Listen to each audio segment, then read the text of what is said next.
السلام علیکم دوستو، کیسے ہو آپ سب؟ کل میری طبیعت کچھ خراب تھی، اسی لیے ایپیسوڈ نہیں آ سکی۔ ویسے آج بھی میری طبیعت ٹھیک نہیں ہے، لیکن پھر میں نے سوچا کہ کل بھی ایپیسوڈ نہیں دی تو آج بھی نہیں دوں گی تو پھر آپ لوگ ناراض ہو جاؤ گے۔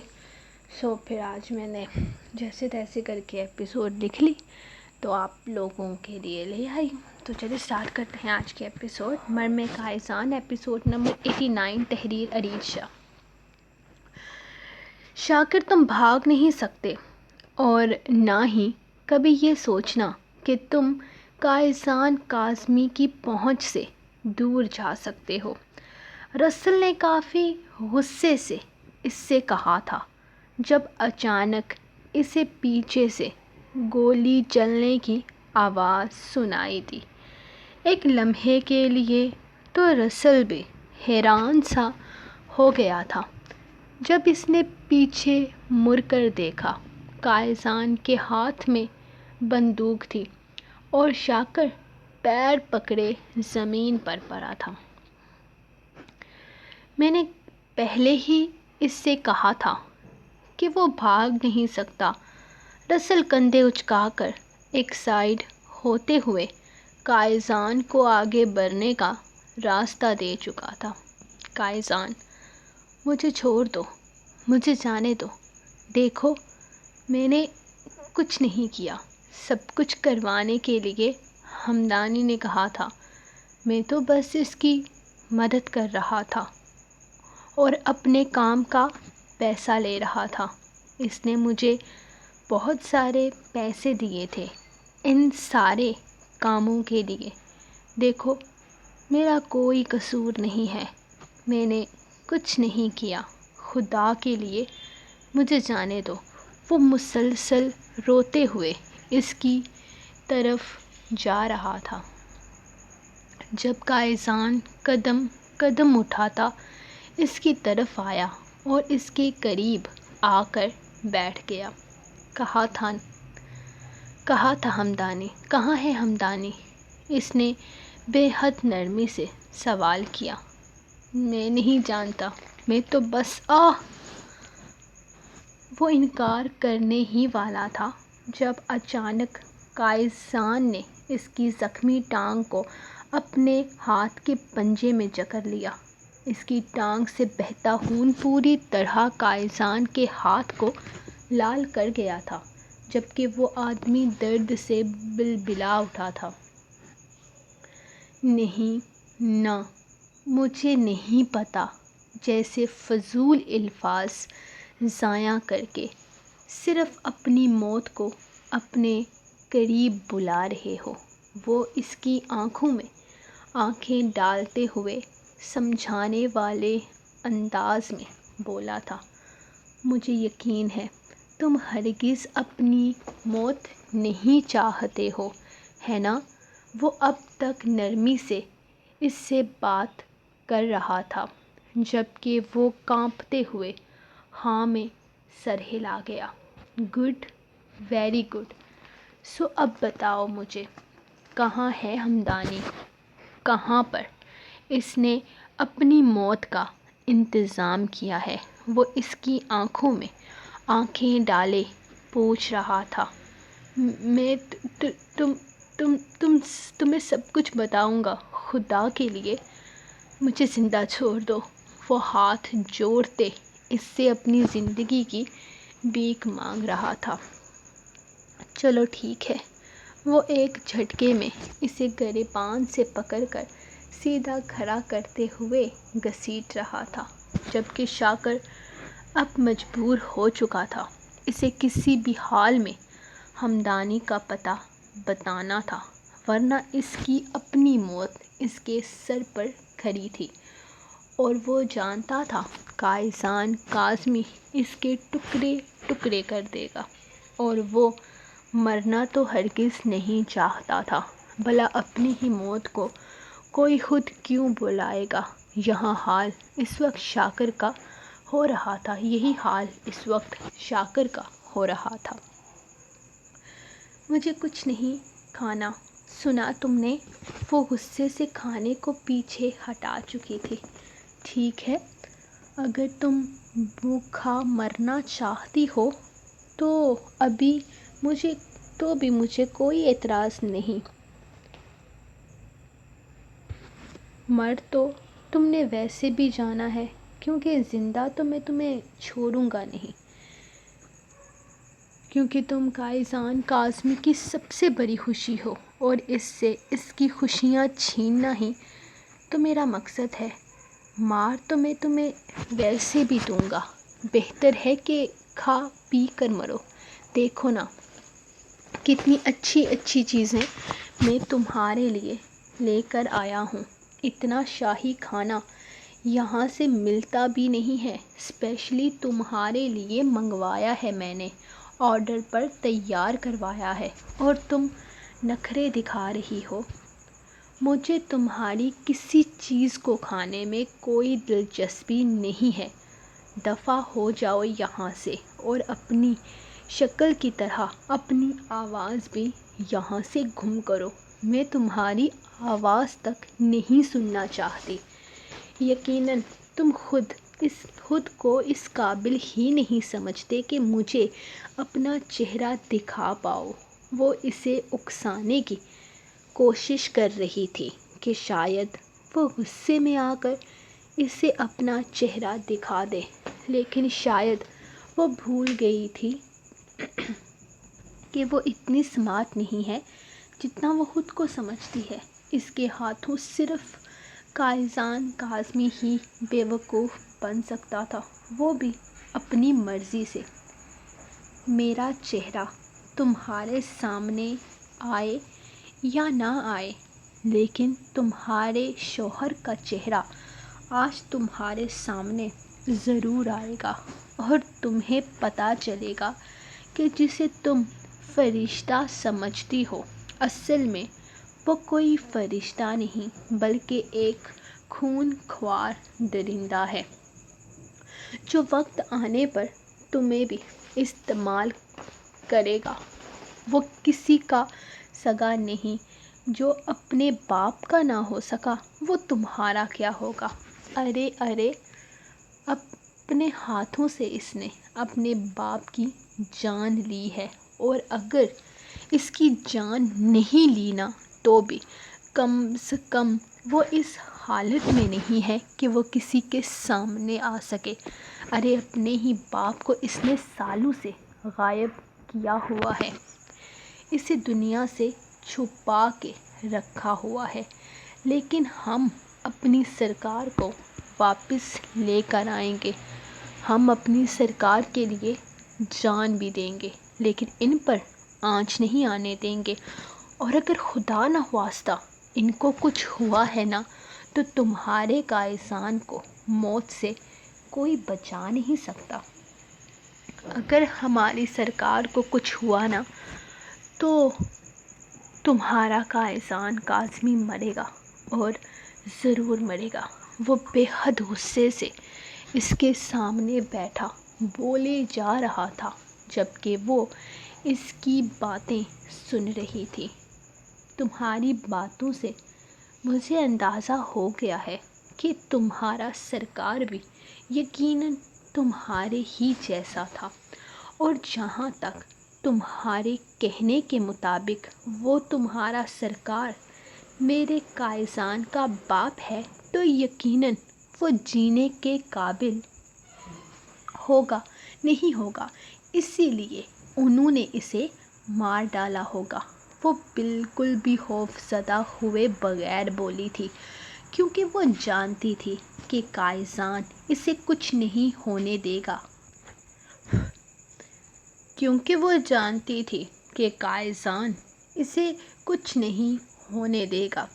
اور کائزان کاظمی کی بیوی تھی، اس طرح ٹکے ٹکے کے لوگوں سے ڈرنا اسے سوٹ نہیں کرتا تھا۔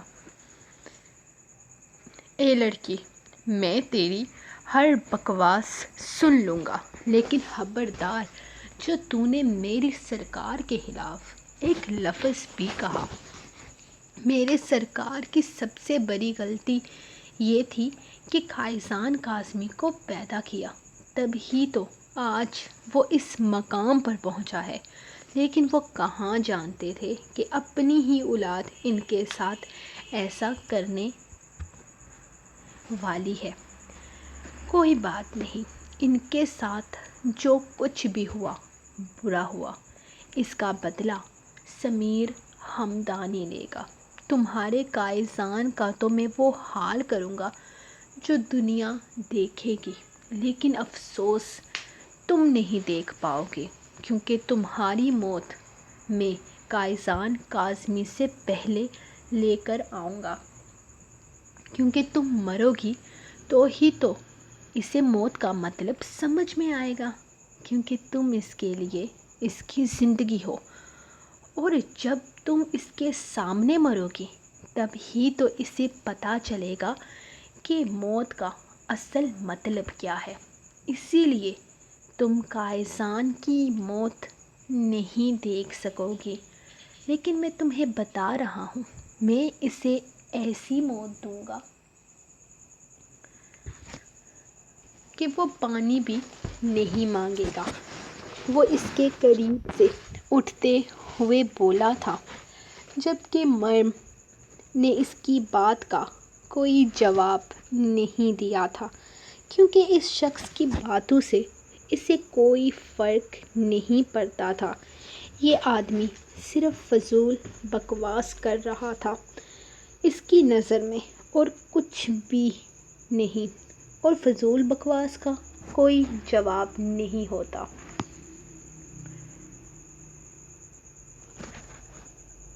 وہ اسے ایک جگہ پر لے کر آ گیا تھا۔ یہ کون سی جگہ تھی وہ نہیں جانتا تھا، بس آگے آگے چلتا اسے اشارہ کر رہا تھا، اور ساتھ ہی ساتھ اپنی ٹانگ کو اٹھا اٹھا کر آگے رکھ رہا تھا۔ اس کی ٹانگ سے مسلسل خون بہہ رہا تھا۔ وہ درد سے چیخ رہا تھا، لیکن رسل اور قائزان دونوں کو ہی اس کی کسی چیخ و پکار کی پرواہ نہ تھی۔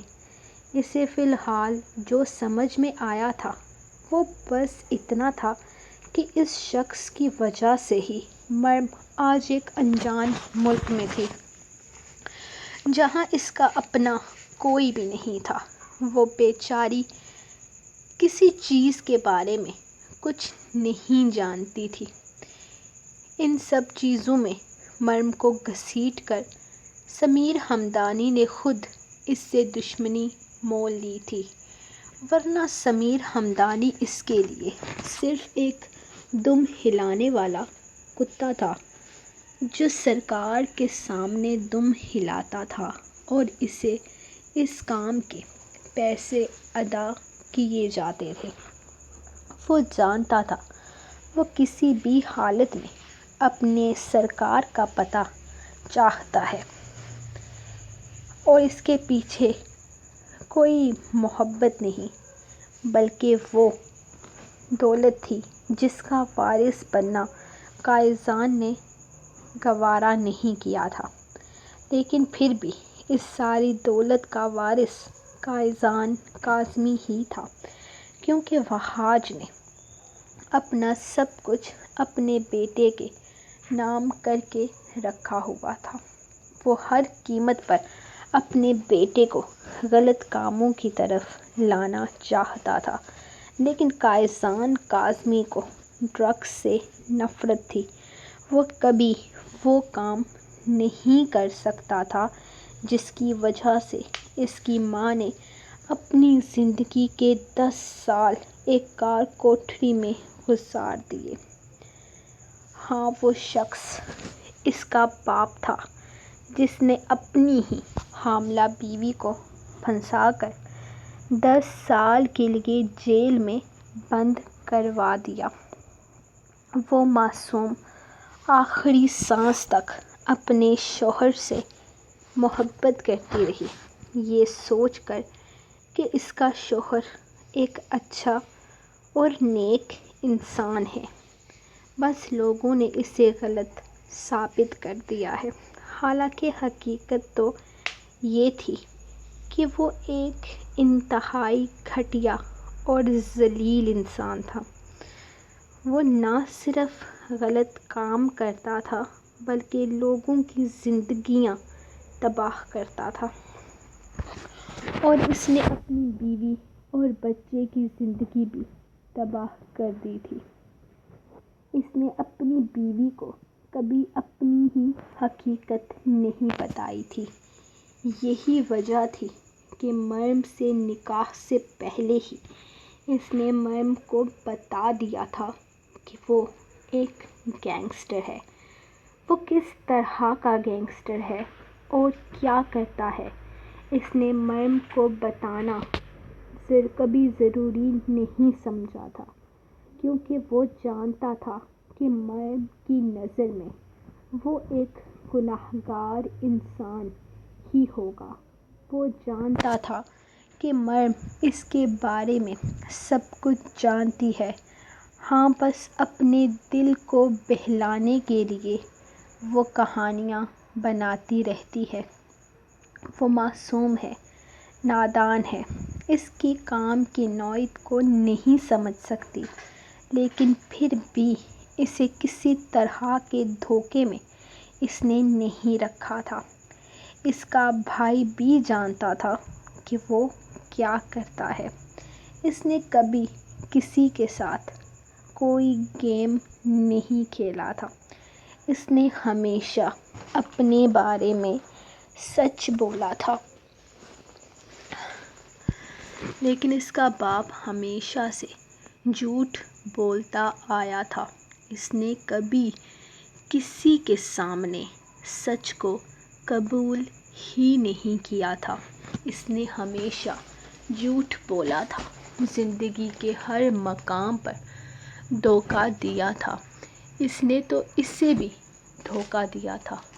وہ اپنی بیوی کا بن سکا اور نہ ہی اپنی اولاد کا، اور سمیر ہمدانی اس کے باپ کا منہ بولا بیٹا تھا جو ہر قیمت پر وحاج کاظمی کی جائیداد کا حقدار بننا چاہتا تھا۔ اس کا ماننا تھا کہ اگر اس کی سگی اولاد اس کی دولت کو ٹھکرا چکی ہے تو پھر اس کی دولت کا حقدار صرف اور صرف سمیر ہمدانی ہے،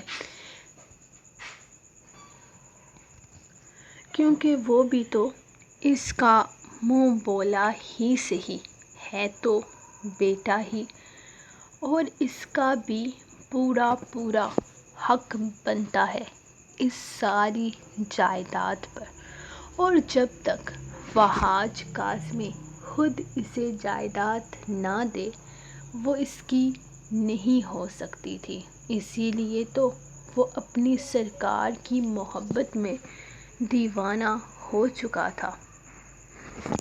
اسے شک تھا کہ وہ مریم کے حوالے سے اسے بلیک میل کرے گا۔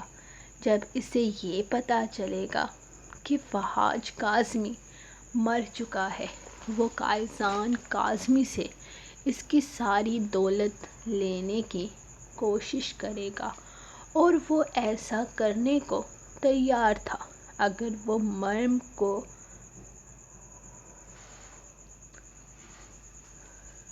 کڈنیپ کیے بغیر اس کے پاس آتا تو وہ خوشی خوشی اپنی دولت اپنے باپ کی اس لعنتی دولت کو اس کے حوالے کر دیتا جو لوگوں کو برباد کر کے بنائی گئی تھی۔ اسے کوئی مطلب نہیں تھا اس جائیداد سے، اور نہ ہی وہ اس دولت سے کوئی مطلب رکھنا چاہتا تھا۔ لوگوں کی زندگیاں تباہ کر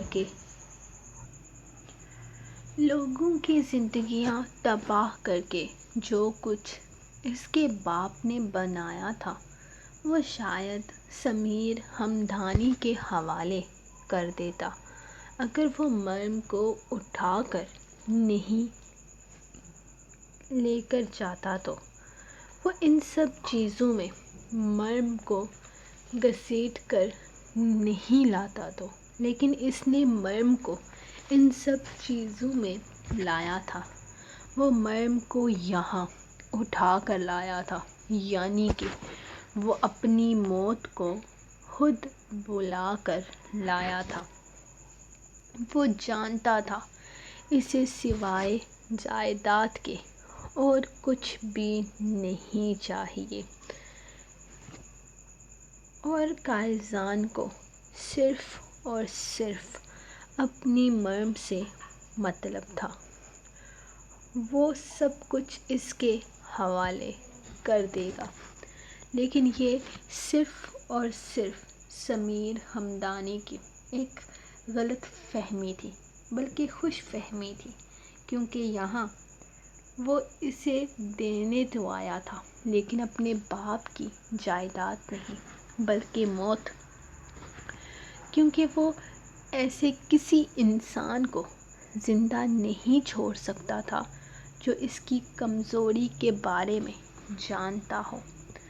اب سمیر ہمدانی کو مرنا ہی تھا، کیونکہ بہت سارے لوگوں کو یہ بات پتہ چلنے کا وقت آ گیا تھا کہ قائزان کاظمی کی کمزوری پر آنکھ اٹھانے والے کا کیا انجام ہوتا ہے۔ سمیر ہمدانی کو وہ موت دینے والا تھا جو شاید 1000 سال بھی یاد رکھی جائے گی۔ اس نے ایک نظر اپنے آگے چلتے بلکہ بھاگتے شاکر پر ڈالی تھی، جو بس کسی بھی قیمت پر جلد سے جلد سمیر ہمدانی تک پہنچنا چاہتا تھا، بلکہ وہ اس درد سے نجات چاہتا تھا۔ وہ جانتا تھا اگر اس نے قائزان کاظمی کا کام نہیں کیا تو وہ اسے موت کے گھاٹ اتارنے میں ایک لمحہ بھی نہیں لگائے گا، اور وہ مرنا نہیں چاہتا تھا، بالکل نہیں مرنا چاہتا تھا۔ اس کے سامنے اس کی پوری زندگی پڑی تھی۔ سمیر ہمدانی اس کا بوس تھا، اس کے لیے لاکھ عزیز تھا، لیکن اتنا بھی نہیں کہ وہ اس کے لیے اپنی جان دے پاتا۔ اس کے لیے سب سے زیادہ ضروری اپنی جان تھی۔ اگر خود زندہ بچ گیا تو کسی اور کے آگے دم ہلا پائے گا، کسی اور کا پالتو کتا بن جائے گا، لیکن فی الحال اپنی جان بچانی ضروری تھی، اور اپنی جان بچانے کی خاطر وہ انہیں بہت سارے کرتب دکھا چکا تھا۔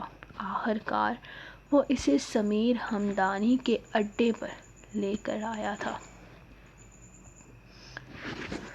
سو گائز، یہ تھی آپ لوگوں کی آج کی ایپیسوڈ، اور دوسری ایپیسوڈ میں دیکھتی ہوں اگر مجھ سے ریکارڈ ہو سکی تو میں کرنے کی کوشش کروں گی، اور اگر نہیں ہو سکی تو آج بھی میری طبیعت ٹھیک نہیں ہے، میری آنکھیں بالکل بھی نہیں کھل پا رہی، اور میں سچ کہوں تو بہت زیادہ تھکی پڑی ہوں، اور آج میں نے بہت کام بھی کیے۔ ایک تو میری طبیعت خراب تھی، اوپر سے میں کام بھی بہت سارا کیا۔ آج میں یونی بھی گئی ہوئی تھی، تو وہاں سے بھی میری واپسی بہت لیٹ ہوئی ہے، تو اب میں کوشش کروں گی نیکسٹ ایپیسوڈ ریکارڈ کرنے کی۔ لکھی تو میں نے 2 ہیں، اگر مجھ سے ہو سکا تو میں ریکارڈ کر کے اپلوڈ کر دوں گی، اگر نہیں ہو سکا تو میں اور کیا کہہ سکتی ہوں بھائی، کچھ نہیں کہہ سکتی میں۔ تو ملیں گے ہم نیکسٹ ایپیسوڈ میں۔ بے فکر رہو یار، لائک کرنے کے لیے نہیں کہوں گی، جیسے روز کہتی ہوں، تو بس آتی ہوں، میں کوشش کرتی ہوں آنے کی۔ ملتی ہوں نیکسٹ ایپیسوڈ کے ساتھ، تب تک کے لیے اپنے کو دعاؤں میں یاد رکھیں۔ انشاءاللہ ملیں گے۔ اللہ حافظ۔